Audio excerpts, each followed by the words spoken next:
Señor, mirar las maravillas de tu ley.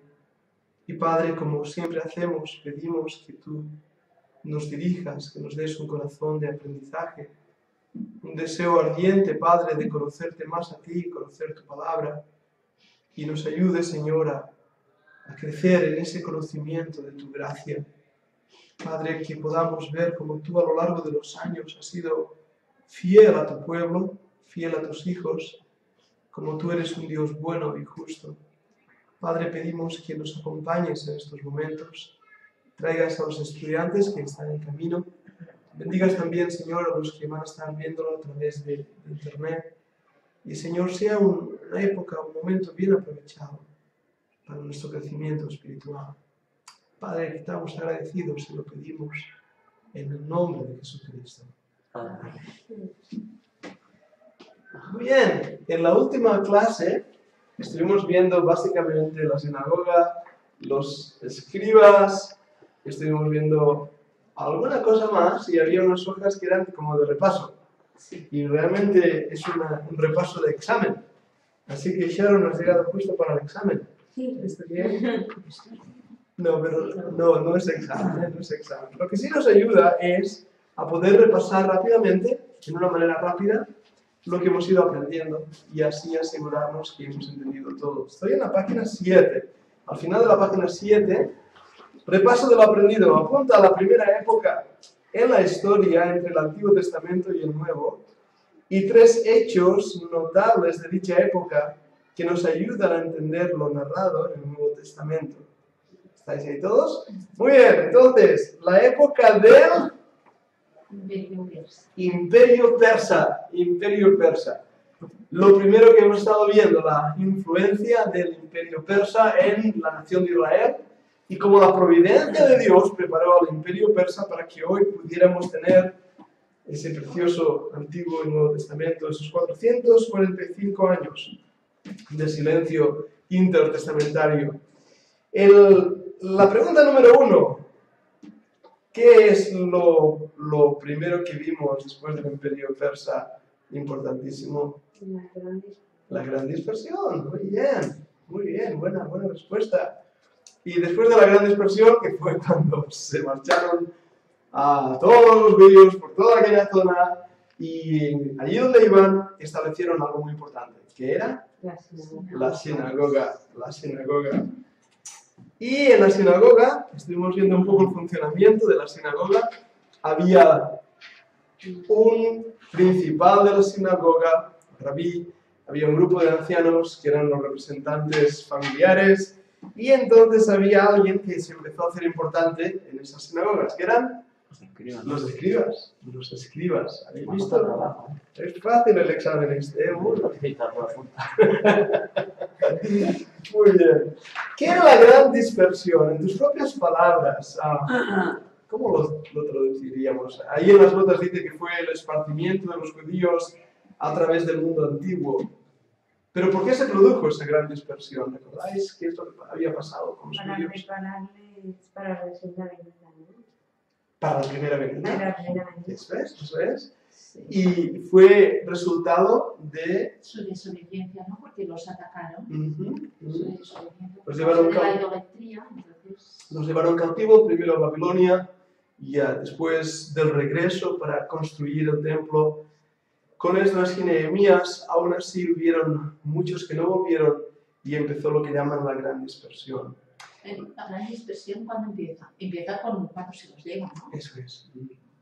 Los judíos de la gran dispersión ayudaron a preparar el mundo para la venida de Cristo, para dar a conocer 2 cosas, decía. Que solo hay un Dios. Que solo hay un Dios y la palabra de Dios. Esas 2 cosas. O sea, es como si Dios hubiera dado la vuelta al mal producido, al castigo que habían recibido, y lo usó para el bien de las naciones. Los judíos se convirtieron en misioneros para hablar del único Dios verdadero y para dar a conocer la palabra de Dios. Así que eso es extraordinario. El origen de la sinagoga. 2 palabras. Empieza ahí en la gran dispersión, Entonces, empieza en sí. Babilonia, empieza ahí, pero ¿por qué empiezan? Porque en los sitios que habían núcleos de judíos, pues ellos se juntaban para seguir pasando de una generación a otra la religión, sus conocimientos, la cultura, para mantenerse unidos o raíz. Muy bien. Y en el propósito de la sinagoga, el origen, el propósito, también lo has dicho. Y el orden de servicio de la sinagoga, ¿recordáis cómo funcionaba el orden de servicio? ¿Alguno de vosotros? Que las chicas estáis recordando bien. Primero, Leían la ley. leían la ley y los profetas. Y después, oraban. Creo que oraban y luego alguien explicaba. Un sermón. Es interesante porque yo decía el domingo que la lectura de la Biblia en público es algo que se ha ido perdiendo en las iglesias. La música especial, yo no estoy en contra, ni mucho menos, ni pienso que sea mala, pero la música especial se le da una preeminencia muy importante en las iglesias de hoy en día. En la sinagoga no era así, lo que era verdaderamente importante era la lectura de la palabra de Dios.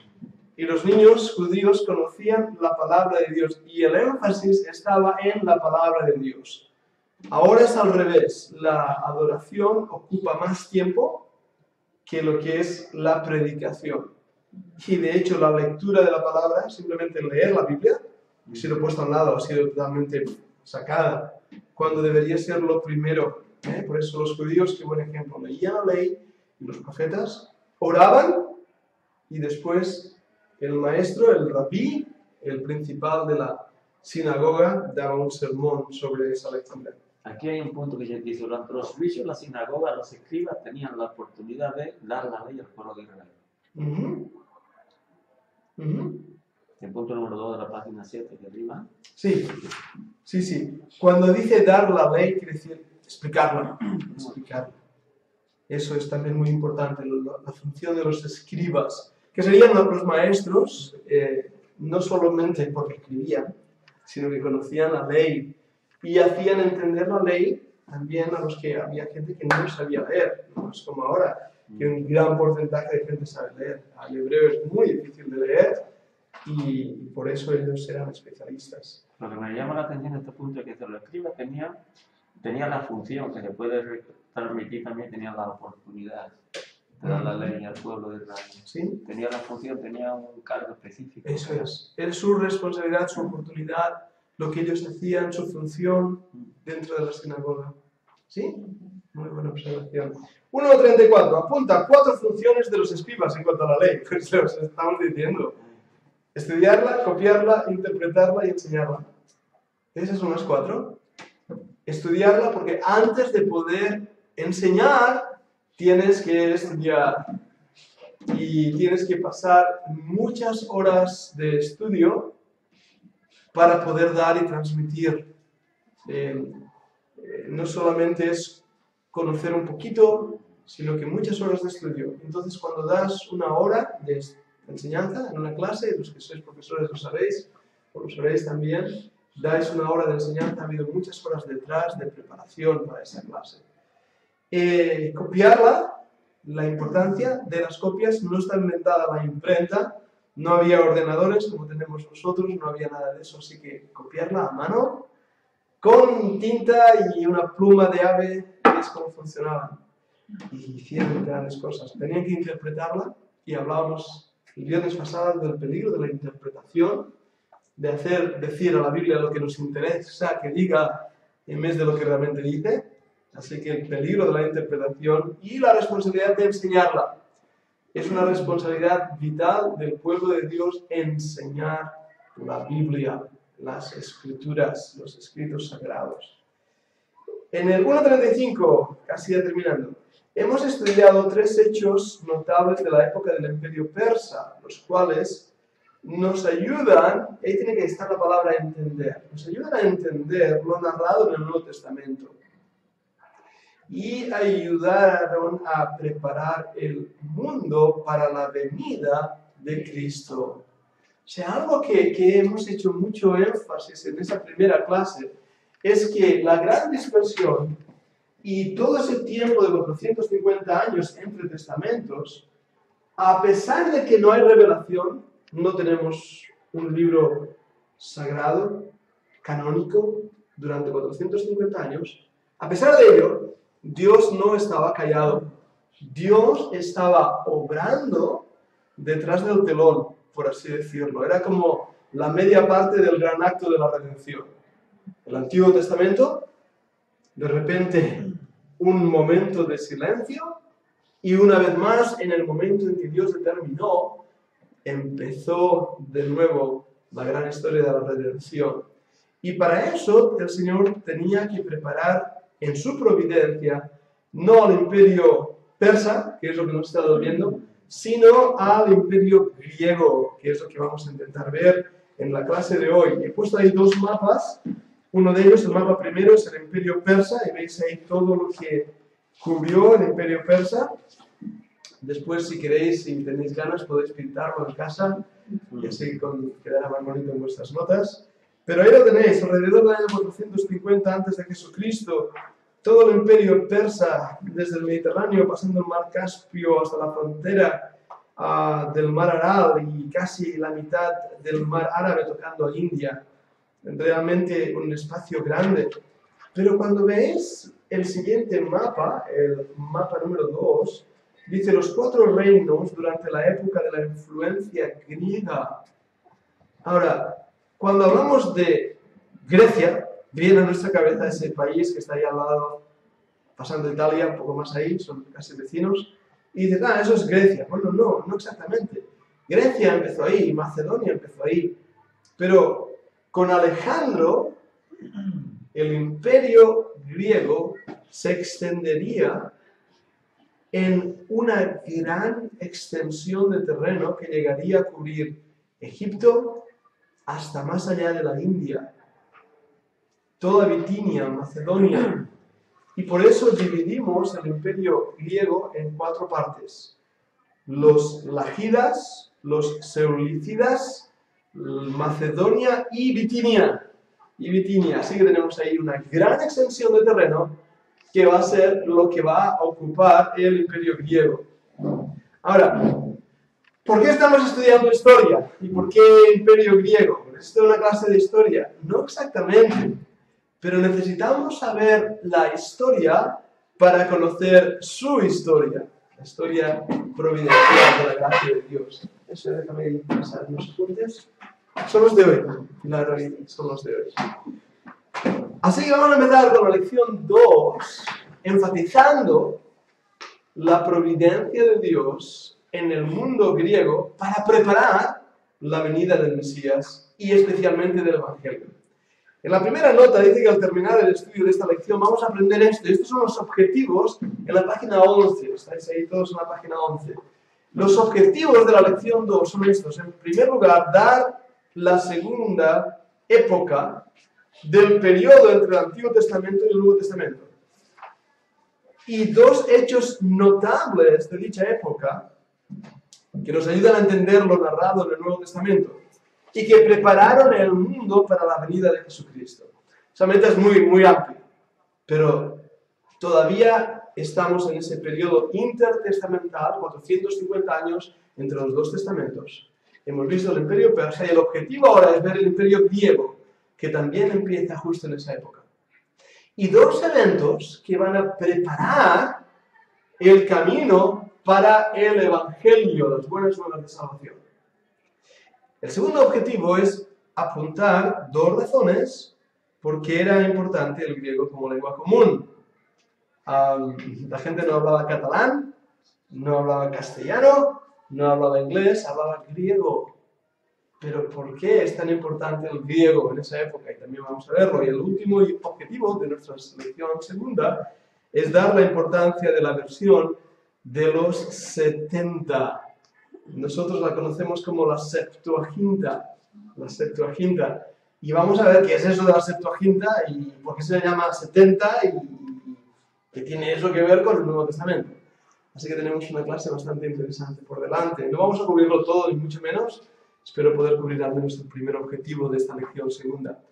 Pero en el punto 2.1 dice, como repaso, apunta a la primera época en el periodo entre el Antiguo Testamento y el Nuevo Testamento, 3 hechos notables de esta época que nos ayudan a entender lo narrado en el Nuevo Testamento.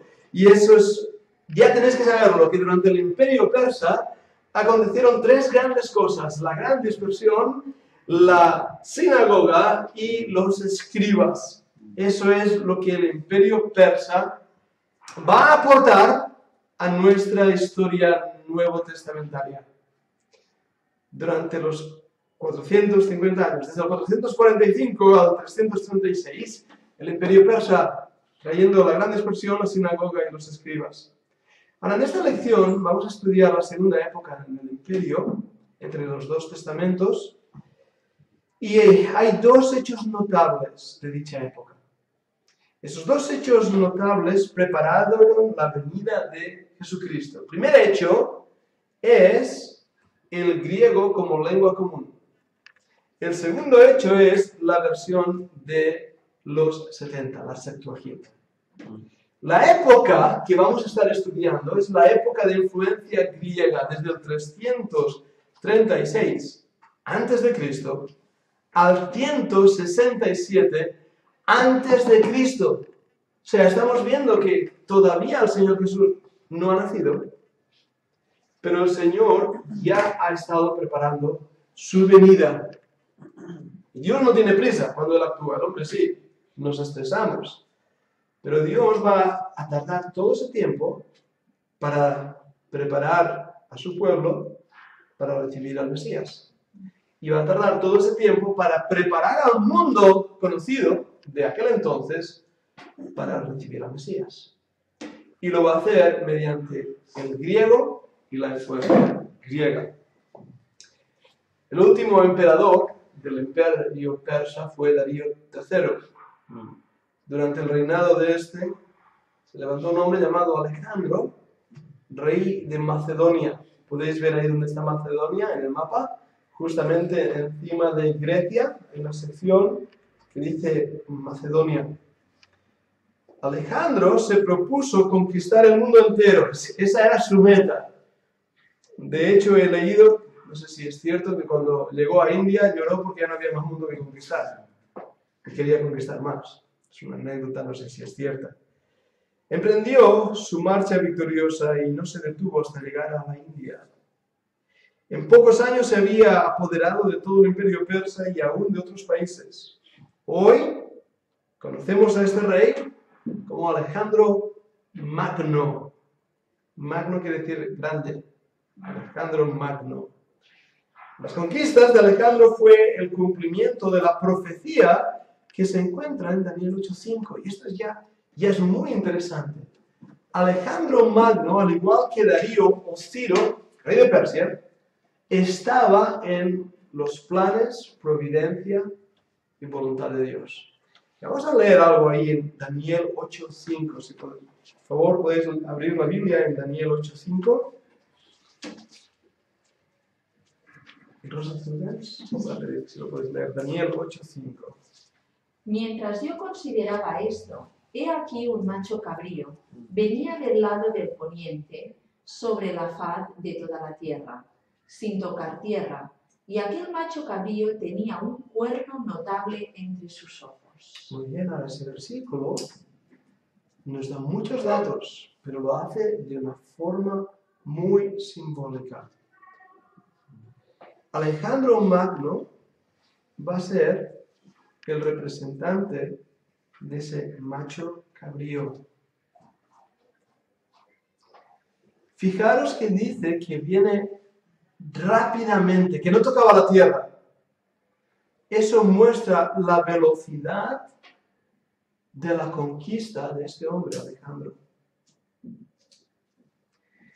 Empezó en Macedonia, se dirigió, como dice ese versículo, hacia la India.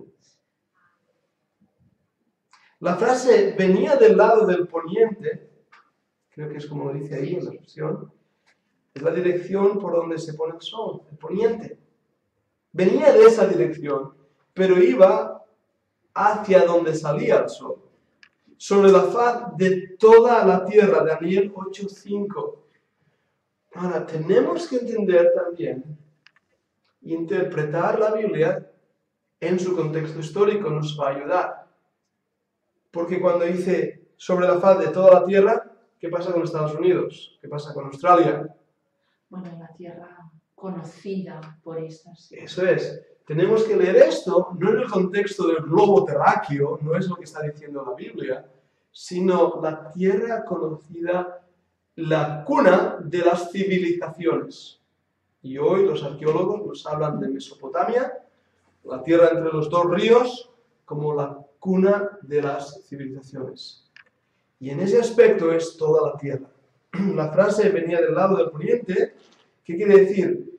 Está hablando del hecho de que comenzó en Macedonia y seguía conquistando hacia la India. Eso es lo que quiere decir ahí en la pregunta número 1. Es que comenzó en Macedonia, pero seguía conquistando hacia la India.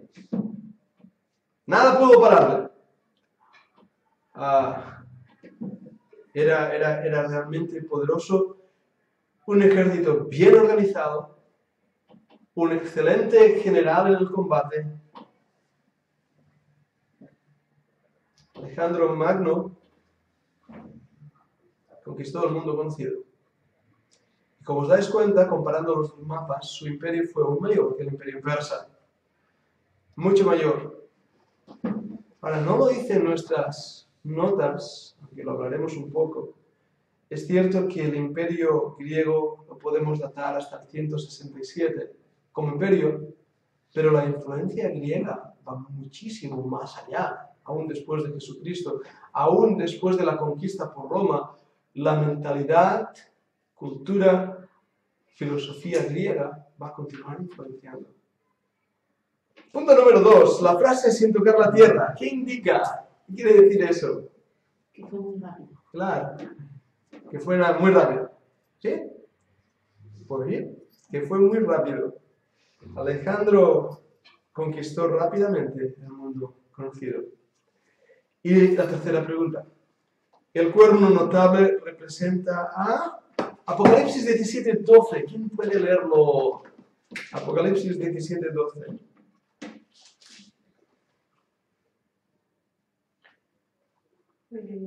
Sí, claro. Y los 10 cuernos que has visto son 10 reyes, que aún no han recibido reino, pero por una hora recibirán autoridad como reyes juntamente con la bestia. ¿Vale? ¿Por qué leemos ese pasaje? En la Biblia, cuando nos habla de un cuerno, es algo que nos cuesta entender a nosotros que se refiere a esto de un cuerno pequeño, un cuerno grande. En la Biblia, un cuerno es la representación de un poder real. Representa a un rey o a un emperador. En el libro de Daniel 8:21 dice que el macho cabrío representa al rey de Grecia. No solo al imperio griego, ¿de acuerdo? Porque a veces decimos, el macho cabrío representa a Grecia. Sí, secundariamente. Representa en primer lugar al rey de Grecia. ¿Y quién era? Alejandro Magno. Alejandro Magno, que era el cuerno pequeño. El cuerno grande es el rey primero, Alejandro Macedonia, era parte de la región llamada Grecia, y cuando Alejandro extendió sus límites, fundó el imperio griego. O sea que, nacido en Macedonia, se extiende Grecia, tenemos ahí la península en el mar Egeo, y del mar Egeo se extiende por el Mediterráneo, el Mare Nostrum, que llamarían los romanos, hasta el mar Árabe y la India. Interesante, ¿verdad? Ahora, la Biblia nos narra eventos históricos sin error alguno. Pero el énfasis no está en el evento histórico, sino en la providencia de Dios preparando ese evento y trabajando a través de ese evento histórico. Es lo que tenemos que entender. Pasamos la página en nuestras notas, en la página número 12, Macedonia.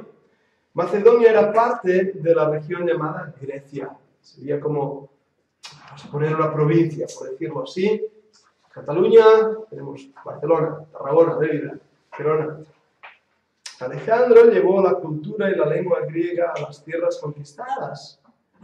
Para consolidar y unificar su imperio, decretó, ordenó, mandó que el griego fuese la lengua común. Eso es muy importante. Y mandó que todos adoptasen la cultura griega. Por lengua común queremos decir el idioma conocido en casi todo el imperio. Otra palabra de expresarlo es la lengua franca. Es la lengua internacional de nuestros días, el inglés, ¿verdad que sí? Tú hablas inglés, puedes viajar por cualquier lugar del mundo y es la lengua de comunicación. En ese tiempo, desde ese momento, desde Alejandro Magno en adelante, será el griego. Será el griego. A veces hemos pensado que la lengua común era el latín. Pero el latín no era la lengua común, era la lengua de los soldados romanos, era la lengua, casi voy a decir, de la incultura, de la brutalidad, era la lengua del que conquistaba con espada. Pero la lengua económica y cultural empezó a ser el griego. Por eso el Nuevo Testamento, como veremos, se escribió en griego, no en latín, sino en la lengua de Alejandro Magno. En nuestras notas dice también, aún muchos hablaban un idioma regional, casi todos hablaban también el griego. Cuando Cristo vino a la tierra 300 años más tarde, la mayor parte de los del Imperio Romano hablaban el griego. El Nuevo Testamento fue escrito en este idioma. El hecho de que el griego era la lengua común en la época del Nuevo Testamento facilitó la predicación del Evangelio en todo el imperio. Pregunta, ¿cómo la facilitó? Muy fácil, porque todos podían entender el Evangelio a través del griego. Ahora, no está en nuestras notas, pero cuando estudiamos misiones, historia de las misiones, hay un factor sociocultural y antropológico que no podemos olvidar. En los años de la gran extensión de lo que vamos a llamar el Imperio Británico, el inglés va a ser la lengua común, la lengua franca de muchas de las colonias británicas. Llegando hasta Japón, ¿cómo se comunicaban con los japoneses? Si recordáis un poco la historia de los shogun, que muchos señores feudales japoneses dejaron de seguir las tradiciones japonesas y empezaron a seguir las tradiciones británicas, incluso a vestir como los británicos. El inglés se convirtió en la lengua de comunicación.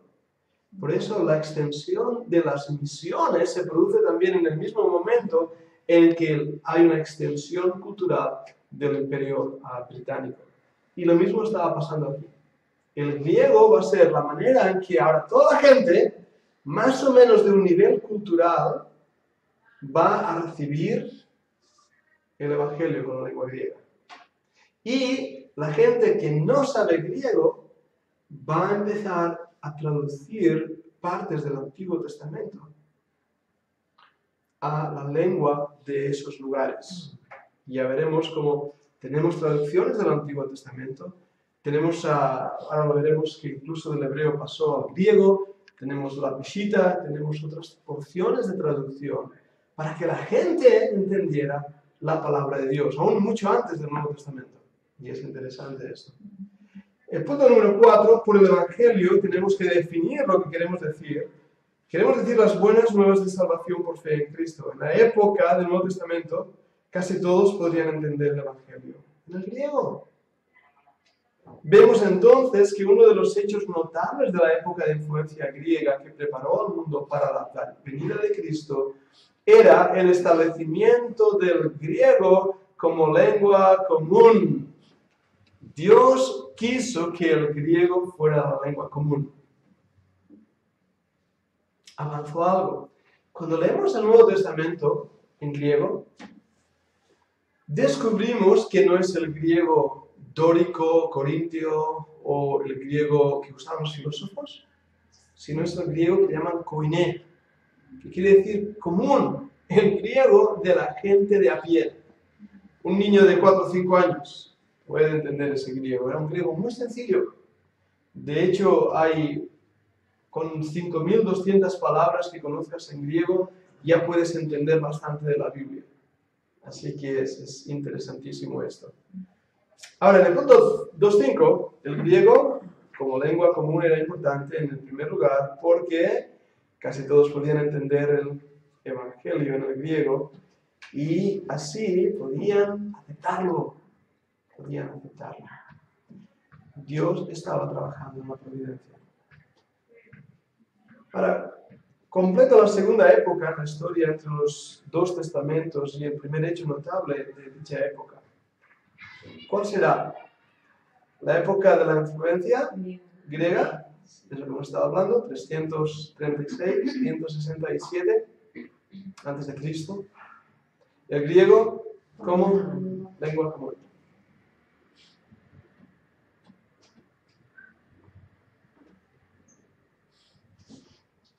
¿Y quién estaba haciendo esto? ¿Quién estaba permitiendo que un hombre, al fin y al cabo un hombre, Alejandro Magno, tuviera el poder de conquistar todo el mundo conocido?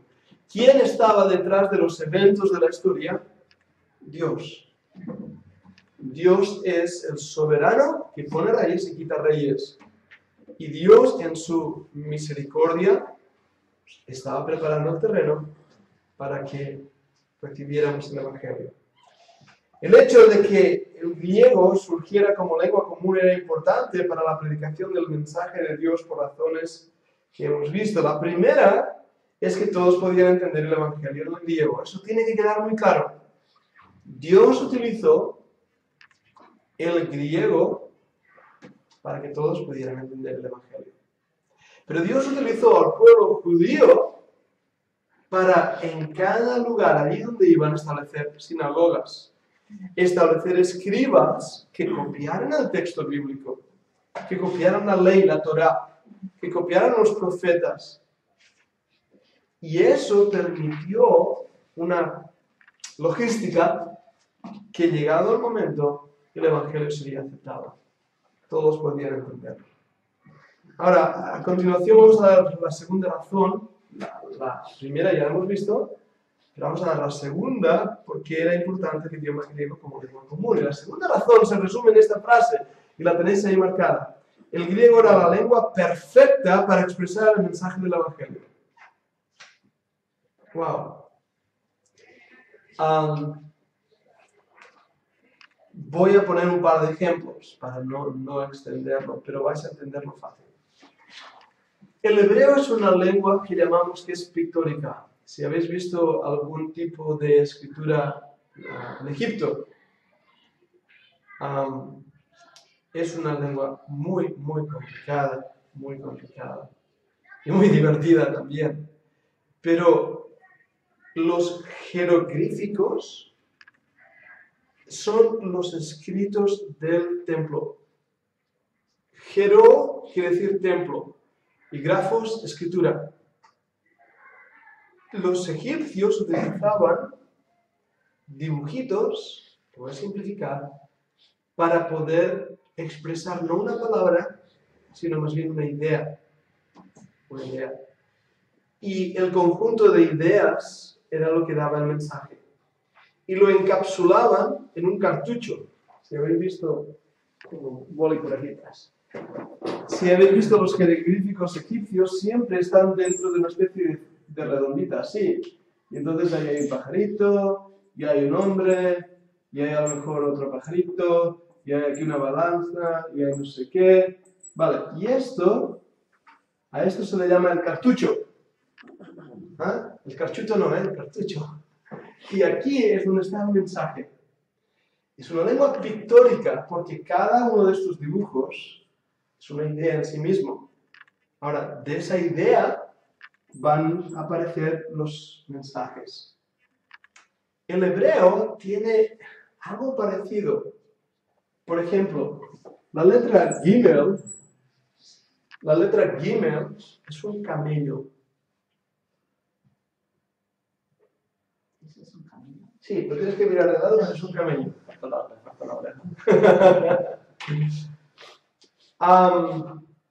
Otra lengua que es pictórica son las lenguas orientales, el chino. Y esto es lo que yo aprendí en chino. Esta palabra es una casa. ¿Sí? Bueno, pongo un palito. ¿Sí? Ya al principio de otra casa. Y ahora es una casa y aquí hay una mujer dentro, porque este palito es el símbolo de mujer. Si una casa con un palito es la palabra paz. Esto parece chiste lo que voy a decir ahora, pero no es chiste, ¿eh? Es la palabra paz.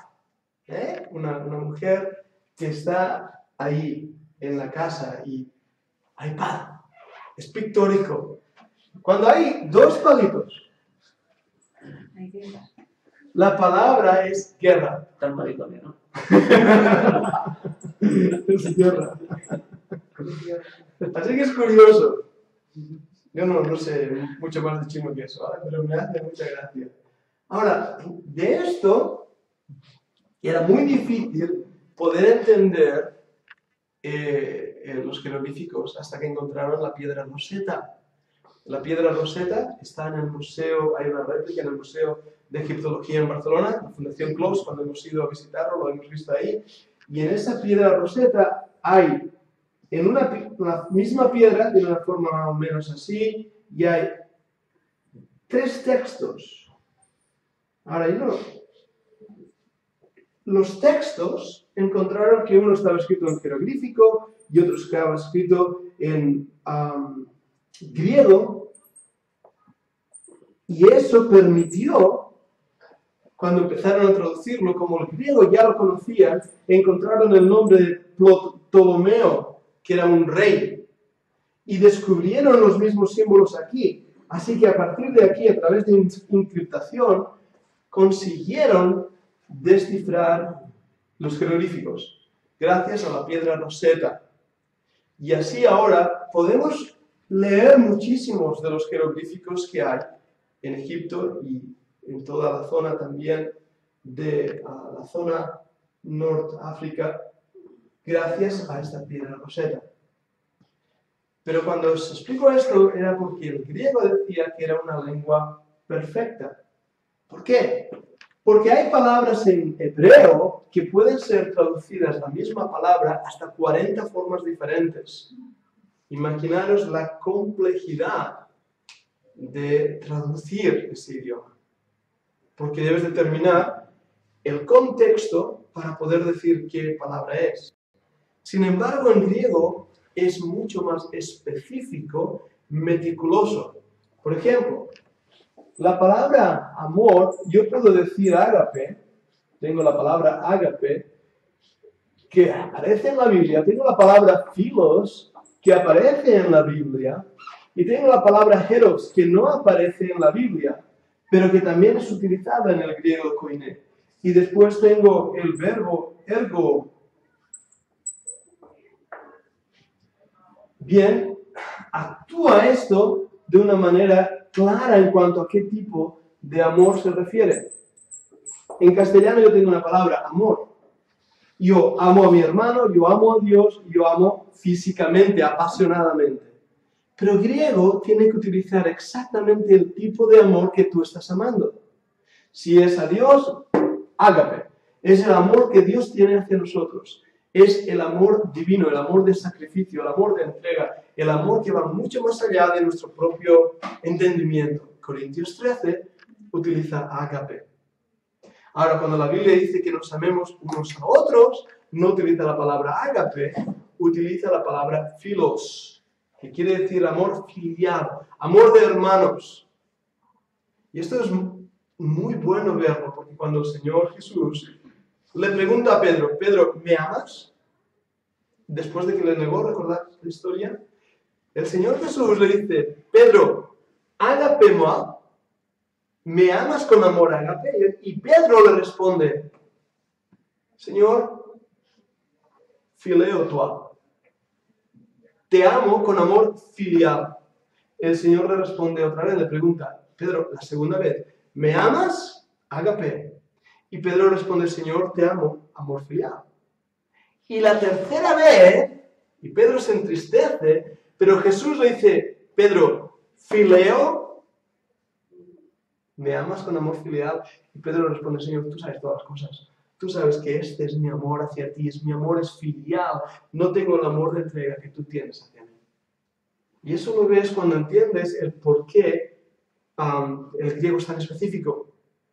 Ahora, en nuestra Biblia, Pedro, ¿me amas? Señor, sabes que te amo.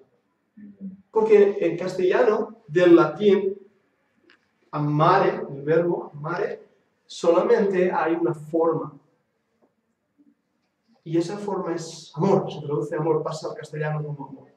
Así que el griego, al ser tan específico, fue apta, y ahí es la última punto, en el punto número 9, donde dice que fue apta, la lengua común de la época del Nuevo Testamento, fuera apta para expresar los conceptos del Evangelio.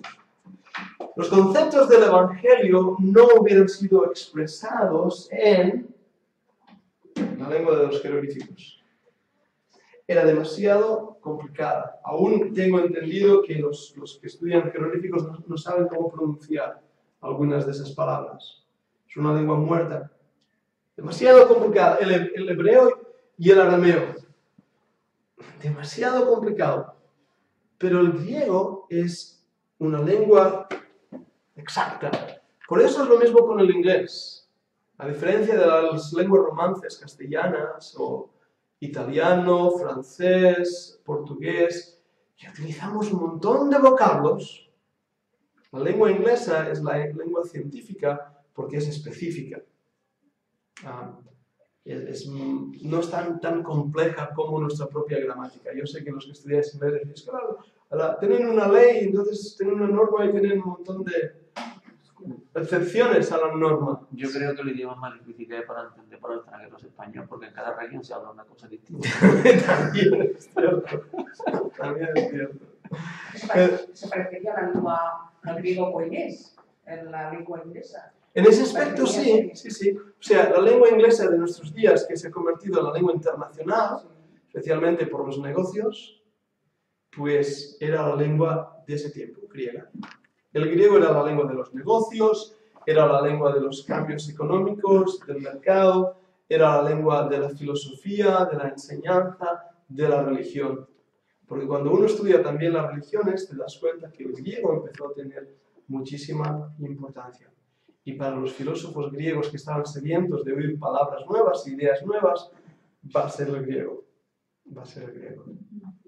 Ahora, a veces he dicho, y sé que esto suena que nos asombra, el Señor Jesús hablaba griego. Los discípulos hablaban griego.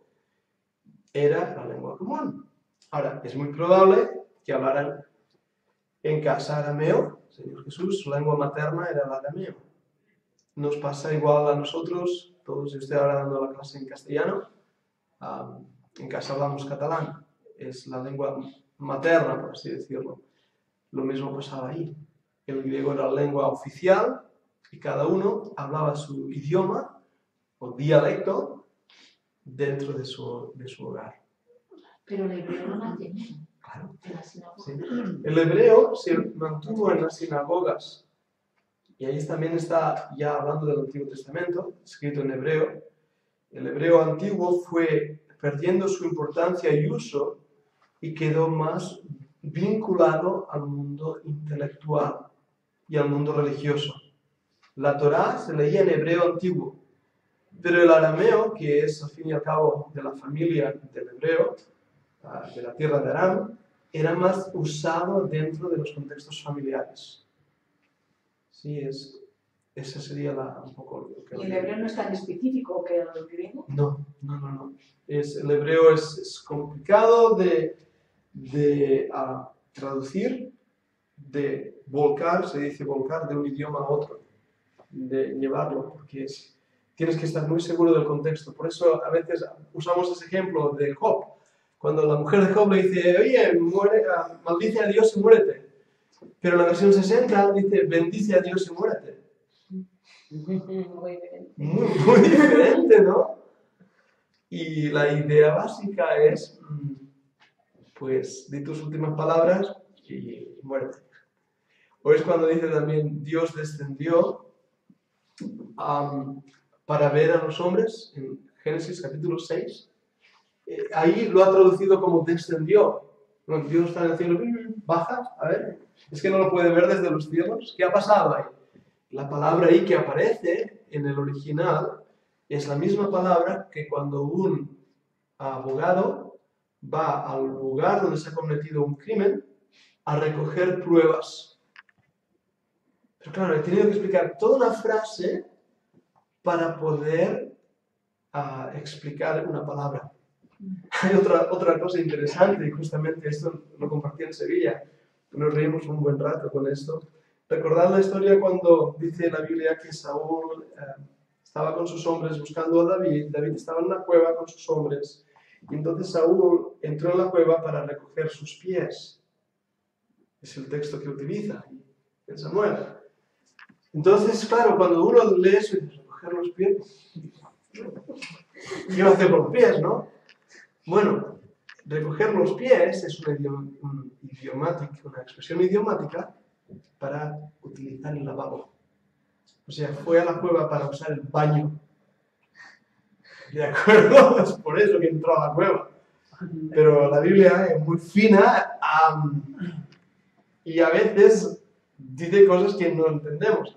En la versión antigua, esto no está en la nota, pero cuando habla de un varón, dice, y vinieron a no sé qué, y eran, no sé, 100 meantes a la pared.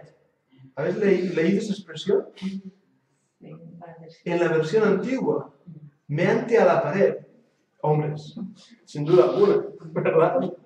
Pero ¿por qué utiliza esto? Porque es la expresión en hebreo para referirse a un hombre, en un contexto un poco negativo. ¿Sí? Así que hay esas cosas que nos chocan porque nuestra cultura no es así, nuestra cultura. Pero la mente hebrea es diferente a la nuestra, la mente griega es diferente a la nuestra. Nuestra mentalidad es romana.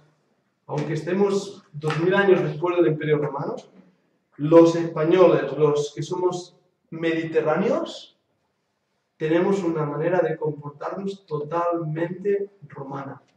Ponemos apodo a la gente igual que hacían los romanos. Igual. Tenemos el mismo tipo de comida, de celebraciones, de ambientes. España sigue siendo España. Es muy interesante eso. Bien, pues vamos a seguir, si no se nos va el tiempo y me gustaría al menos terminar esta página. Completa la segunda razón porque la importante del griego como lengua común. La segunda razón, el griego era la lengua perfecta para expresar el mensaje del Evangelio. Evangelio quiere decir buenas nuevas, buenas noticias. No es un término religioso, es un término de que cuando alguien venía del combate le decían, hey, ¿tienes buenas nuevas? ¿Habéis vencido? ¿Habéis conquistado? Hay buenas nuevas. Eu quiere decir bueno, y el término indica una buena noticia de conquista, de victoria. Eso es lo que quería decir el Evangelio. Bien, dice, piensa que Dios estaba velando por el desarrollo del idioma griego durante los siglos antes de la venida de Cristo. Sí, ¿verdad? A veces no nos damos cuenta que Dios está, bíblicamente hablando, en control del gorrión que se cae y muere. Una vez más, recordad ese pasaje cuando dice que aún mi padre, un gorrión, no cae sin que mi padre, ¿qué dice? En un lugar de cielo sepa. Literalmente dice, no cae sin mi padre. Sin mi padre, es lo que dice. Lo que pasa es que como nos quedamos un poco a seca, la versión 60 lo ha traducido sin que mi padre lo sepa. Otros traducen sin que mi padre lo quiera. Porque es como si falta algo al transmitir del griego al castellano. Pero literalmente ahí dice, sin mi padre. Si Dios está en cargo del pequeño gorrión, ¿cuánto más estará a cargo del desarrollo de las lenguas para la preparación del Evangelio. Eso va a tu propia respuesta. 2.12, punto 2.12. Hasta aquí hemos estudiado la segunda época en el imperio entre los dos testamentos y el primer hecho notable de dicha época que preparó al mundo para la venida de Cristo es la influencia griega. La época de la influencia griega. 336, 167. Puedes escribirlo ahí. 336, 167. El griego era la lengua común. El griego era la lengua común. La lengua hablada por la gente de diferentes países. Mirar la extensión ahí en el mapa que os hemos dado. La extensión era enorme, desde Grecia hasta India. Desde en la región de los Nágidas, el río Nilo, hasta abajo del Mar Rojo. La extensión era enorme. Llegaba hasta Cataluña, ¿no? Casi. Después del Mediterráneo. Casi. Creo que habla de sangre griega. Nosotros también. Bueno, lo último. Bueno, pero es verdad, porque los griegos llegaron aquí. Sí. No en esta época de conquista del del Mediterráneo. Hay que saber cuánto. Aquí está reflejado el Mediterráneo, que hay que saber cuántos kilómetros tiene el Mediterráneo. Y el hacia la otra.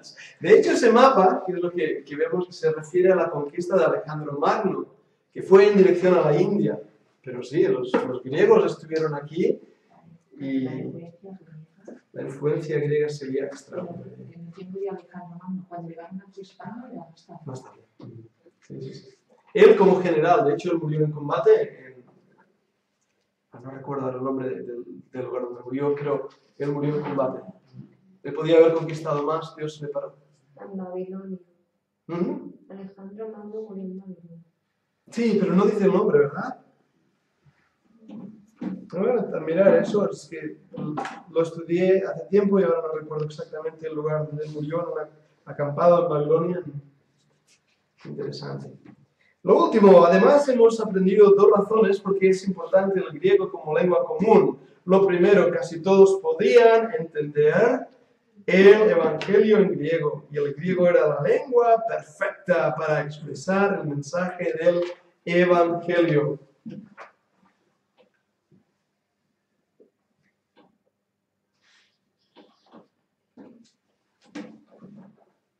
Ahora, recordad un momento.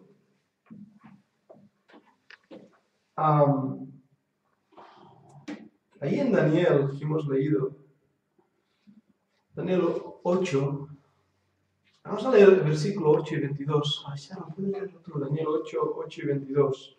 Tengo la página 14 ahora.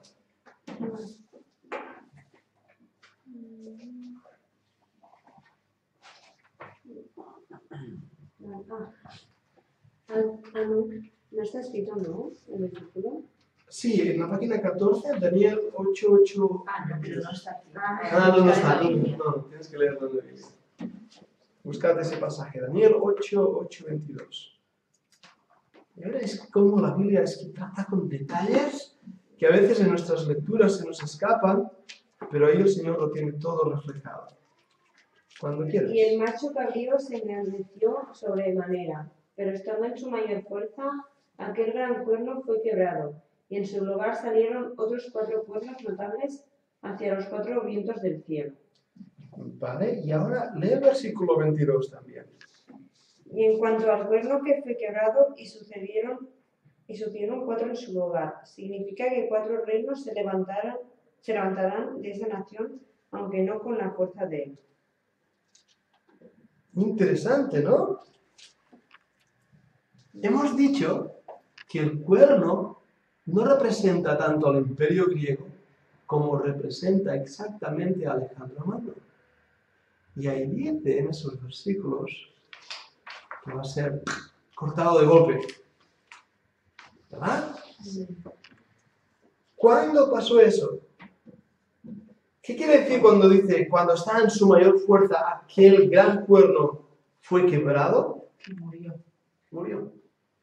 Cuando estaba en el apogeo era un hombre joven, era un hombre fuerte. Hay críticos que dicen que murió porque era un borracho, Yo personalmente creo que si fuera borracho no hubiera conquistado el mundo entero. Dios le quitó la vida en su soberanía.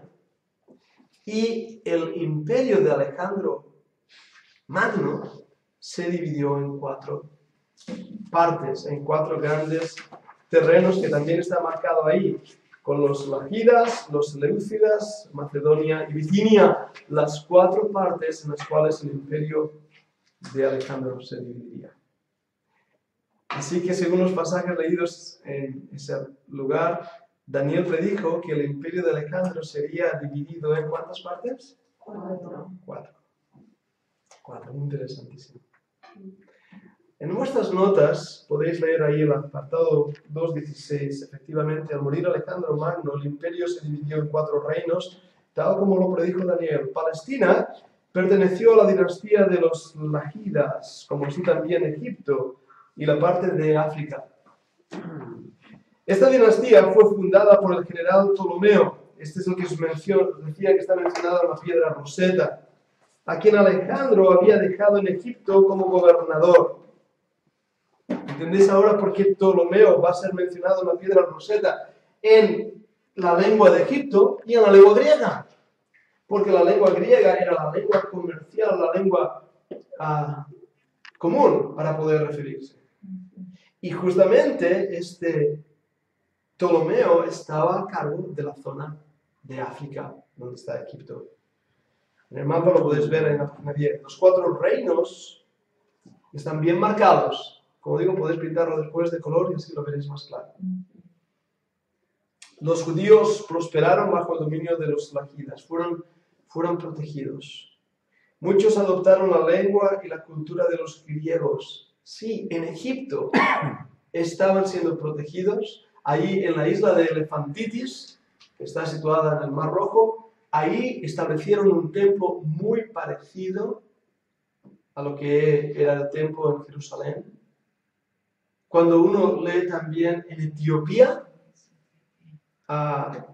y eso ya sé que viene de mucho antes, cuando según la tradición el rey Salomón dio a la reina de Saba una copia del arca para mostrar la unión que había entre los 2 reinos.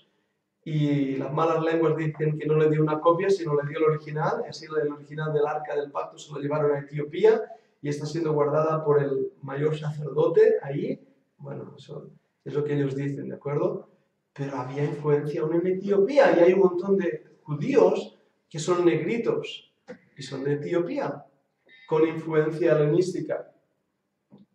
También dice que hubo una gran colonia de judíos, ¿dónde? En Alejandría, ciudad importante de Egipto. Ahora, noto esto también. Hay una película por ahí, salió hace un tiempo, se llama Ágora. Y Una plaza, ¿no? sí, Ágora es la plaza, como mercadillo, un lugar de reunión, Ágora. Pero esta película se basa en una sacerdotisa de la ciudad de Alejandría y ahí pintan a los cristianos como bestias, paganos, incultos, que quieren destruir todos los escritos de la biblioteca de Alejandría y que la biblioteca de Alejandría se quemó por culpa de los cristianos. Eso es lo que dice la película. Ahora deja a los cristianos, pero como de verdad, como animales sin cerebro.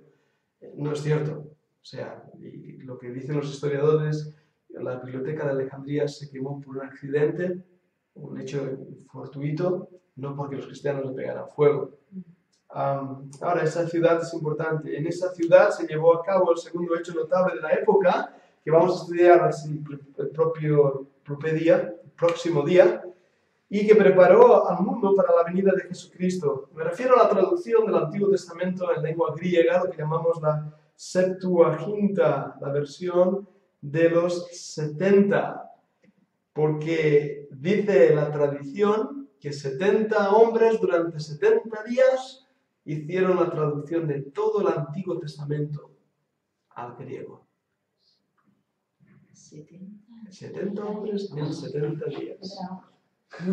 Es lo que dice la historia. Por supuesto, hay bastante duda que lo hicieron de esa manera, en 70 días y 70 hombres. pero el resultado sí que es vital para nosotros incluso. Porque el Señor Jesucristo, ¿recordad cuando Él citaba el Antiguo Testamento? Cuando el Señor Jesucristo dice, por ejemplo, fue escrito, cada vez que Él dijo, fue escrito y menciona la Biblia, no va a mencionar la Biblia en hebreo, va a mencionar la versión de la Septuaginta. Y es fácil de reconocer esa versión. Nos pasa igual a nosotros cuando uno lee la versión antigua o cuando leemos la 60. Está leyendo la antigua, está leyendo la 60. ¿Por qué? Es diferente. ¿Dice lo mismo? Sí, dice lo mismo. Pero el orden de las palabras o los diferentes sinónimos que utiliza nos muestra qué versión es qué. Lo mismo pasa en la lengua hebrea. Una cosa es la copia de los masoretas en hebreo y otra cosa es la copia de la Septuaginta en griego. Y lo que es interesante es que el Señor Jesús utilizó el griego, la lengua común, que todo el mundo estaba acostumbrado a utilizar las escrituras en griego. Las escrituras en hebreo se usaban solamente en el templo. Pero el griego era la lengua común. Para decirlo en latín ridículo, era la lengua vulgaris corrientis, la que todo el mundo hablaba.